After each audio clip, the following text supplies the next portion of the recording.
Hi everyone. So, brief introduction to myself. I'm Manny. I'm a stay-at-home mum of 3 wonderful children who are all under the age of 9. I have 2 boys and a girl. I'm wanting to share my grief loss journey and postpartum depression because I found that there wasn't much information from a South Asian population perspective, or more specifically a Punjabi Sikh perspective. Just so that I could find something relatable, who understands my culture, my circumstances. I feel as a Punjabi community, we're reluctant to talk about issues which make us look or feel vulnerable. And likewise, we don't like to approach, say for instance, if we know someone in our family, in our extended family who's suffering from mental health, we don't feel comfortable in approaching them or asking them about it or talking to them about it. We find it easier to make our own assumptions of what they might be feeling. My journey started when my brother, Bicky, he was in his 2nd year studying a law degree at Wolverhampton University. He was diagnosed with stage 4 Hodgkin's lymphoma in August 2008, during which time it was found that I was a bone marrow match for him if it got to the stage where he underwent a bone marrow transplant. He decided not to go through with that. I was married at the time and I was 25, and I always thought in my head that I'd have my kids before I was 30, 35. And I made a conscious decision at the time not to have or try for any children until he was given the all clear after being in remission for 2 years. So fast forward to 2011, he's been given the all clear from the doctors. He's been in remission 2 years, and he's made a full recovery.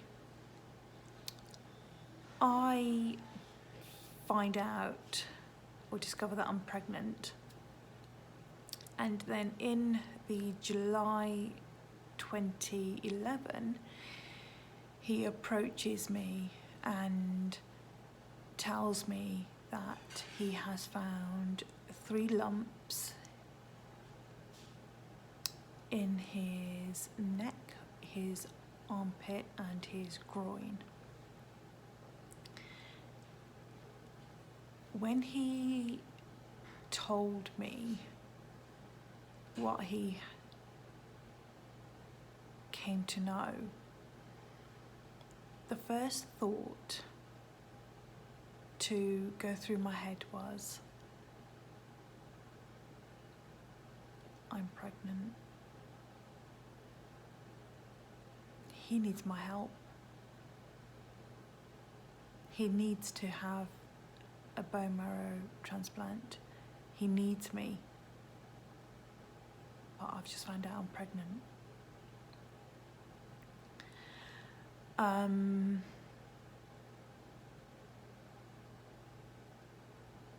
And all I could think about for those first few weeks as I've entered my 2nd trimester is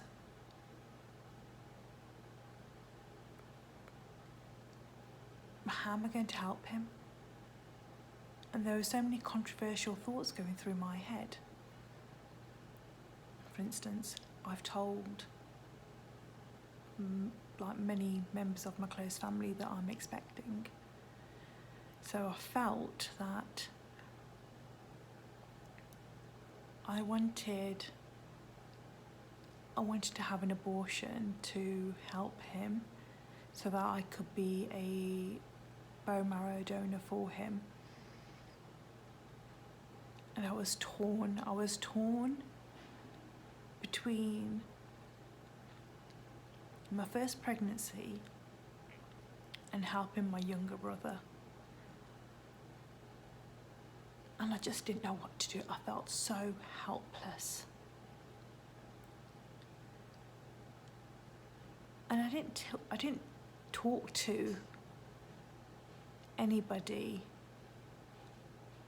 about how I was feeling, about what I was thinking. I took a pragmatic approach to not talk about my problems. So I found the first 6 months of pregnancy difficult to enjoy. As much as I was happy to be expecting, at the same time I was really worried for Big's health. I also felt guilt. So guilty for 2 reasons. 1, guilty thinking about an abortion. 2, I felt guilty for being pregnant.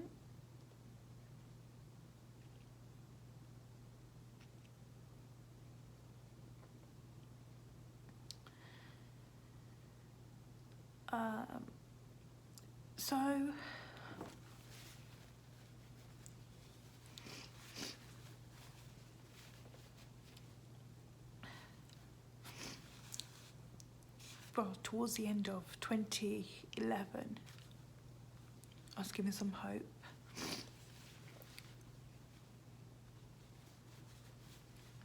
By my brother, when the doctors told him that they could wait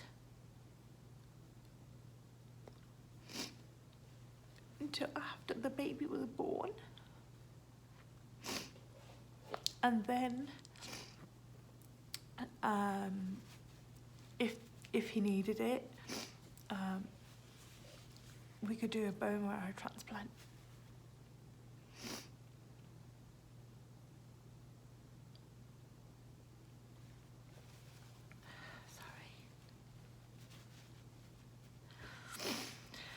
So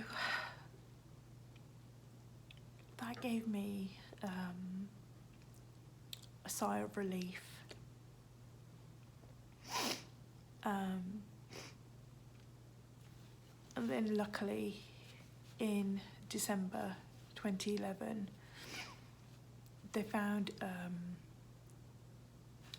a bone marrow match for him, which he then started when he went into hospital on his birthday on the 3rd of January of 2012. Underwent a bone marrow transplant,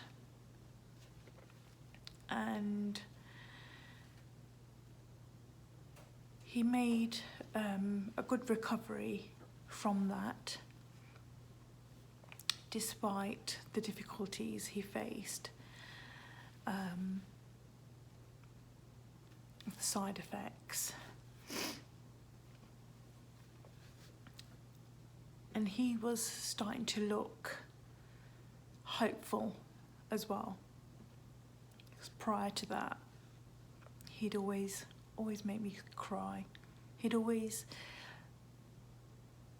say to me, oh, you know, we've got one life coming into the family, and then I'm going to be leaving.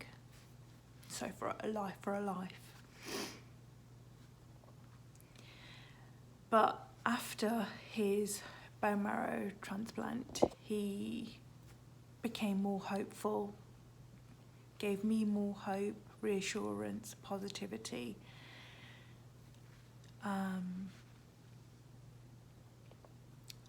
So my final trimester, I was able to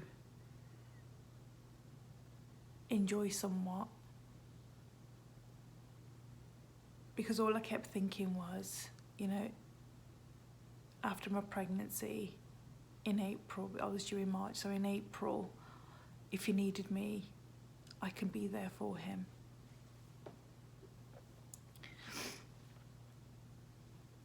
So I spent most of my pregnancy really just crying, praying to God, you know, why couldn't it be me? Why him? I thought I was much braver than him.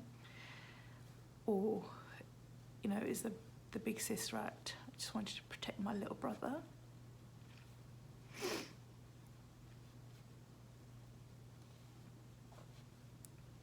So when he came out of isolation after his bone marrow transplant, he couldn't even walk. I was heavily pregnant at the time, you know, not far from my due date, and I'd go visit him, and I felt like his mother. He couldn't walk.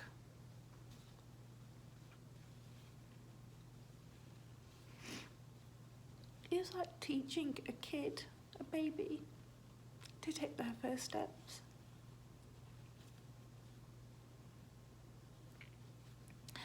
I remember as he shuffled through the corridor, taking his first steps, and I'm just in tears behind him, so he wouldn't see me crying.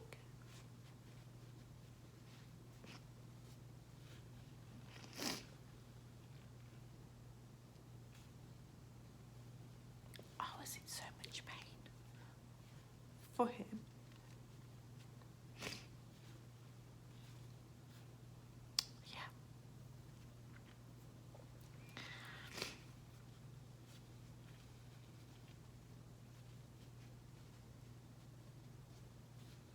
He made a full recovery. The doctors were happy with his progress.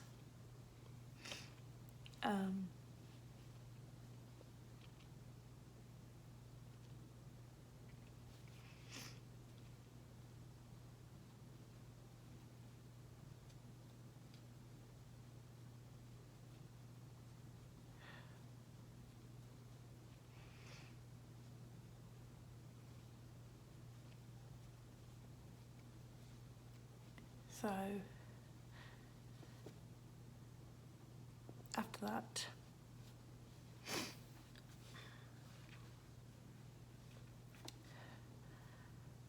I soon after gave birth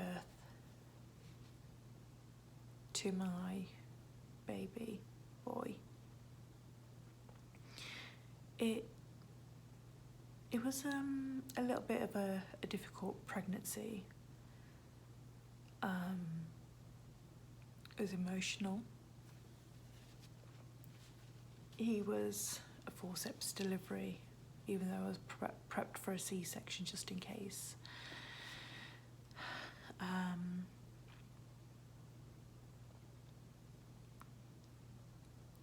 The day he was born,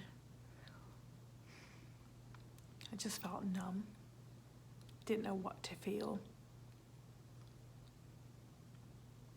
felt lost. And it was that first night I looked over at him and I realised, oh my God, I'm responsible for another human being.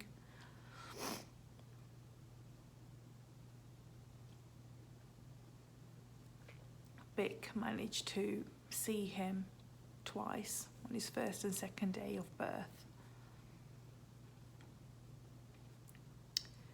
And then on the third day, I was allowed to go home.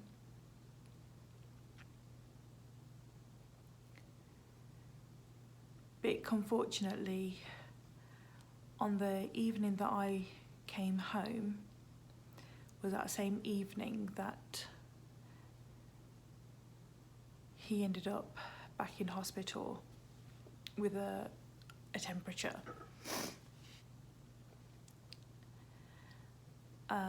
So I didn't know at the time. No one told me. I suppose they were trying to protect me.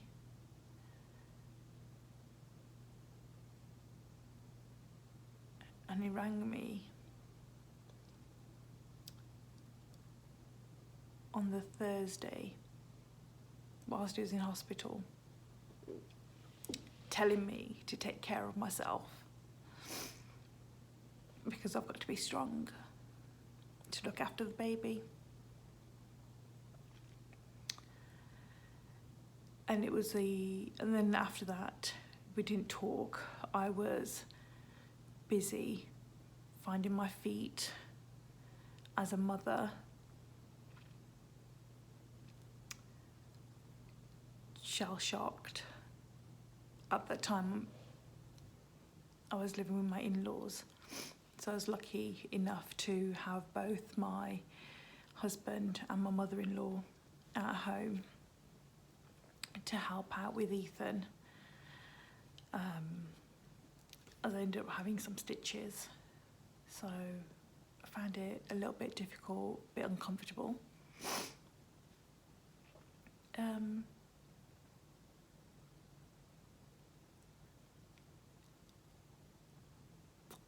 So as I'm just in my first week, on the 11th day, I get a phone call.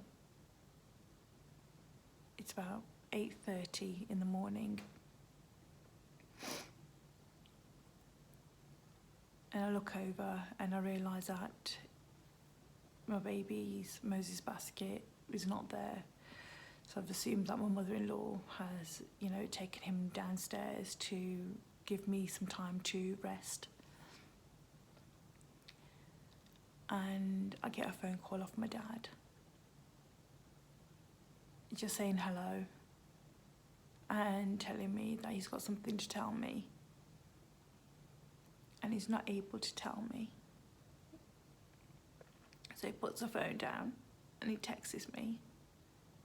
And in that time, between him ending the call and texting me, it felt like forever. And all that's running through my head is, something's happened to my granddad. Oh, my granddad's passed away.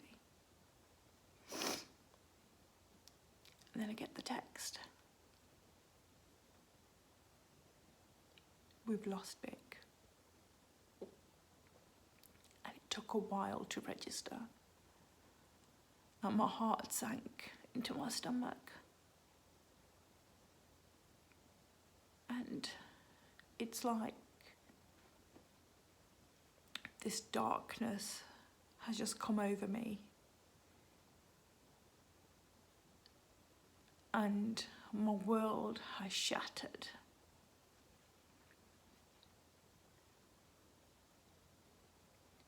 And all I remember is screaming the house down. And then at the same time, it's like I've had an out-of-body experience, and I'm looking at myself thinking, this is not you. And I don't know who I am in that moment. I don't know who I am. It's like I've lost a piece of my identity. They say siblings transform you into the person that you are. And in that moment, I felt like I'd lost my identity. I'd lost my brother, the person who I grew up with. All those childhood memories, I feel they're lost.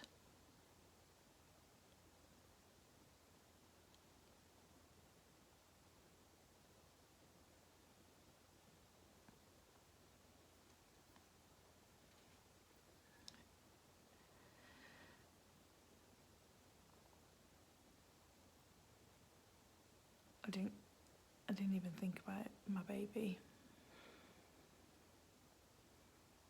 All I wanted to do was be with my family, and that's all I did for at least 2 weeks. I would leave the house first thing in the morning and come back late at night, and I was lucky enough to have my mother-in-law at home for the first 4 weeks. I didn't do anything for myself. I've forgotten who I was. I was just a grieving mother and sister.